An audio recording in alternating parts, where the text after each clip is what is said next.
नमस्कार मु डॉक्टर प्रदीप कुमार रथ आपण समस्त को स्वागत करुच्ची वास्तु दृष्टि को। आज आम विचार करवा कोठरी विषय।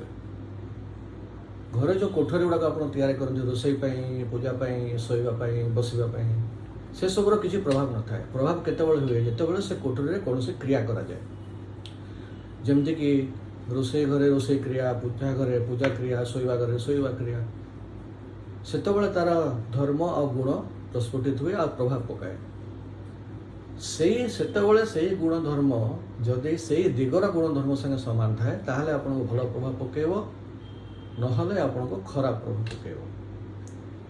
उदाहरण स्वरूप आपन घर तैयारी कले, गोटे घर रोसई करबे बोली डिसाइड कले, आउ सेठी रोसई क्रिया आरंभ कले, निया जळला। से रोसई क्रिया आरंभ होला सेतबेले तार गुण और धर्म कौन निया लगे फायर एलिमेंट।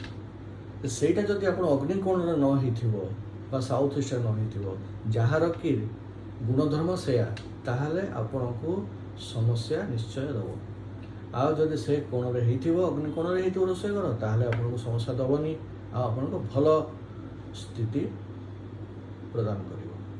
नमस्कार।